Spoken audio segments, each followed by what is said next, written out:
Hello everyone, good evening. It is wonderful to see so many of you here. Well done for choosing, without doubt, the best way to spend your evening and getting your hands on such a coveted ticket. It is, of course, a sellout. My name's Hannah McInnes, and I am delighted to welcome you on behalf of the How To Academy, and thrilled to have this chance to delve into what I did genuinely find one of the most helpful of books. It is, of course, Meditations for Mortals, 4 weeks to embrace your limitations and make time for what counts. I'm afraid I completely ignored your advice about trying to stage it over 4 weeks and actually just couldn't put it down. There's sort of an epiphany on every page, so I really am thrilled that we can have this chance to share it with you and to discuss it with Oliver. Oliver is, of course, the author of the global phenomenon bestseller that was 4,000 Weeks. He also wrote a very popular column for a while, a long while, I think. How long was it? Very long, yeah. It just says many More years. than a decade, yeah. When I finished, somebody wrote to say that they'd miss it because they'd grown up with it, which is so depressing on some level, but also very lovely. Many of you may have grown up with it. It was called This Column Will Change Your Life, and he has got work which appears in the New York Times, the Wall Street Journal, Psychologies, and many other publications. But I will stop now because there is so much for us to discuss. We'll be in conversation for about 50 minutes, and then there will be a chance for you to ask your questions. So don't go away wishing that you had asked something. Please do put your hands up, and we'll get to as many of you as possible. So thank you again. Thanks very much for being here. It's a pleasure. So I'm going to ask you the obvious title question, really. Meditations for Mortals means it's a book for everyone, is that right? Only people who are going to die one day. Yeah, right. I mean, yeah. It's the last book had this subtitle, Time Management for Mortals, and I think it's like, something to me appeals in the idea of like phrasing it as if you're restricting it to a certain segment of the audience, but then the segment is all of us. Yeah. But what is it about being mortal that fascinates you?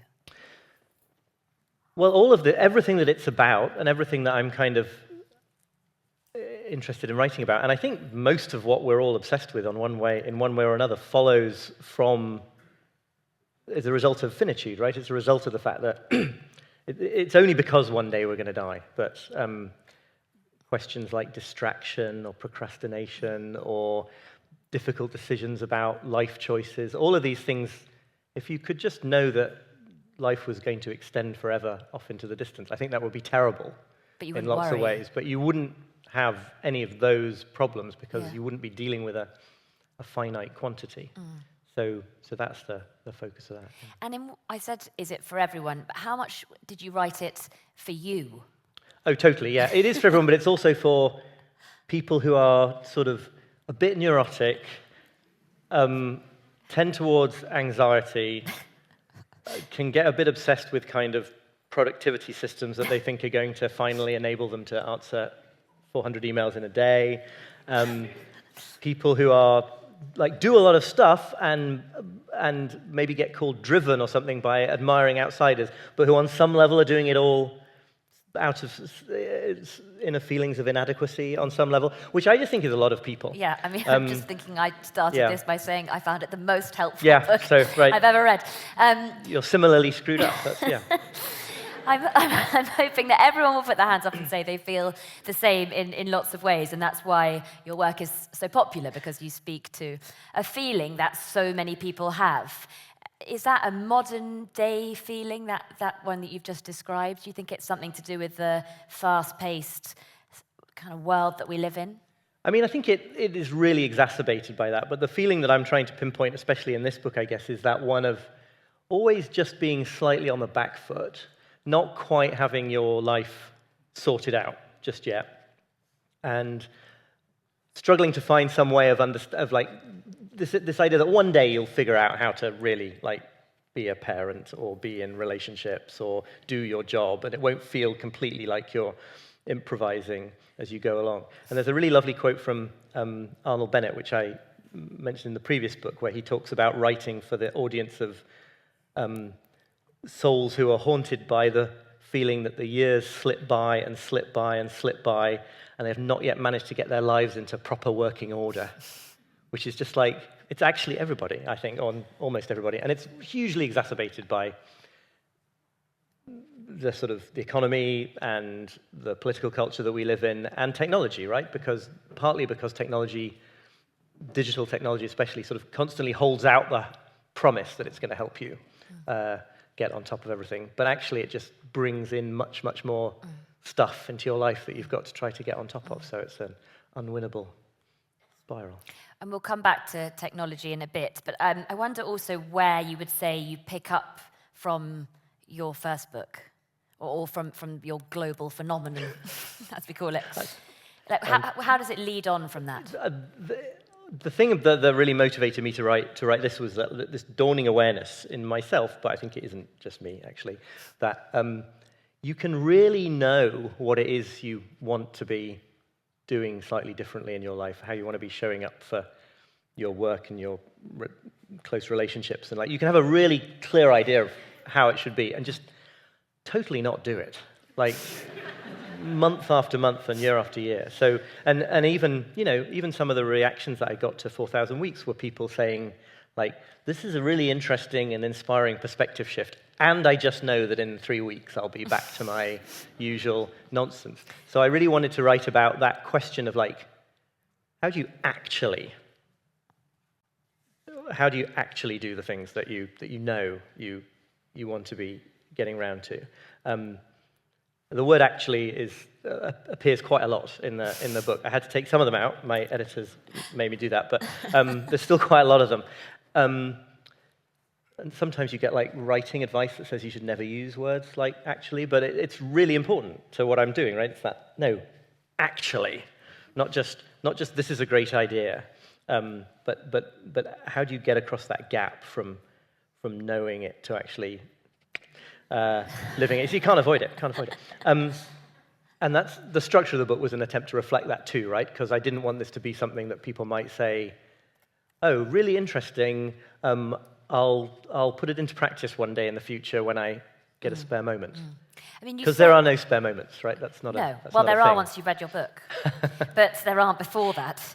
But you do say, obviously, how you read this book is among countless aspects of reality you can't control, and you can have people like me who didn't. Yeah, that I can't control, right? Yeah, it would be really weird to write a book about letting go of control and then insist that everybody read the book on a specific schedule. But you recommend that it's approached in a certain way. Yeah. And perhaps you could just describe that and why that's helpful, because that makes it what you call a metaphorical sanctuary in a quiet corner of your brain. I hope so. So it's divided into 4 weeks, and there's a short chapter for each day of those 4 weeks, so it's 28 chapters. And yeah, the invitation, that's the word I'm using, so as not to sound dictatorial about it, is that you might read one of those, might pace yourself to read one a day. Really, because I think that's the only real way that change happens, right? It's not by sort of vacuuming up a whole lot of information and then thinking about doing something different. It's the idea that you might get a tiny little perspective shift if some of those chapters worked for you, that might just change a little bit how you lived through that 24 hours, and then you're already doing it, right? So I'm trying to pull the rug, and this is for me as much as anyone, right? To pull the rug under that, away from that instinct that says, okay, interesting, I'll do it really, really perfectly later. And that instead says, like, no, do something slightly differently and completely imperfectly, but do it in reality. Yeah. There's a brilliant bit in the book that tallies with that, as lots of parts do. But when you talk about generosity, you're just reminding me, and you say, don't blame yourself for this instinct, which I'm sure so many people can recognize in themselves, which is to say, I'll do that. I'll give money to that charity, or I'll do that generous act later. I'm going to refine it. I'm going to sort of, and everyone does it. And you say, sort of, don't blame yourself, but actually do it now, instantly. Well, this comes from Joseph Goldstein, the meditation teacher, who has this practice that he writes about and talks about, where if a generous thought emerges in him, like to give some money to a good cause or to reach out to somebody, write a message, whatever it is, to try to get good at acting on that impulse. Because so many of us, I think we're telling ourselves we ought to be better people, right? And you look at the state of the world and you think, I ought to do more of these things, and I ought to sort of make myself into a nicer, more generous person somehow.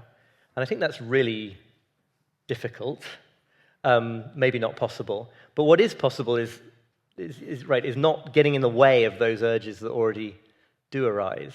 So the example that I often think about and have experienced myself is that, you're walking down the street and somebody is asking you for money, somebody sleeping rough is asking you for money, and I've been schooled since an early age, right? The effective way to deal with homelessness is to give money to charities that are effectively using money to relieve the problem of homelessness. So you sort of feel an urge to give some money, and you think, no, that's the better thing to do. And then you just never do it, because life is busy and we're self-absorbed and we've got other things. Well, nobody got helped by none of that happening, right? I mean, it would have been better to do the less perfect thing. And so I really try, I'm not saying I'm any good at it really, but I really try to live by that idea that you don't need to sort of make yourself be more generous and nice, but not to perfectionistically get in the way of the bits of niceness that are already naturally present. I think when you've read it, it really helps, as so much does, because actually there is an instinct to do something, send someone a card, and then you go, oh, actually, but maybe I'll also send a present, and then you never do it because you haven't acted on that instinct. And the same it's not only in generosity, right? It comes up in just doing creative work, for example. It's like, well, I don't want to do it badly, so I'll wait till I can do it all perfectly, in 6 months' time. Yeah, or sending an email that you want to make it perfect before you send it. And you do say, though, don't beat yourself up about the fact that you haven't or anything. Just the idea that you wanted to is good enough. And I think you say, you can't imagine that Putin lies awake at night worrying about whether he is a good enough person or not. Right. If you're worrying about it to begin with, if you're worrying about whether you're sufficiently moral to begin with, then you've got morals, right? I think you can sort of cut yourself some slack. Actually, that's interesting.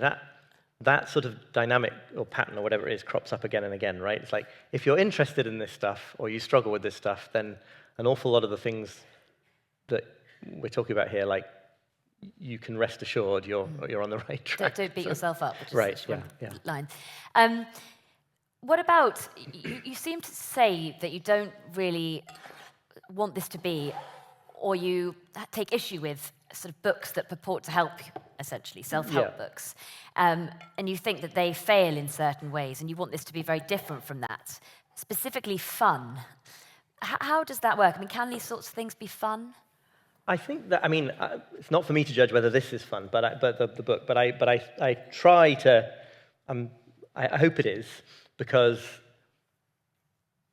otherwise you are just once again finding a way to postpone the enjoyable meaning of life to some point in the future, right? That's the big danger with the kind of really conventional self-help and productivity books that I enjoy railing against, right? It's that even if what is in them is wise and science-backed and all the rest of it, there's this huge risk that you read it and it's like, oh, okay, I've got a long-term project ahead of me to fix all my problems in this area. I'm going to have to really work at it.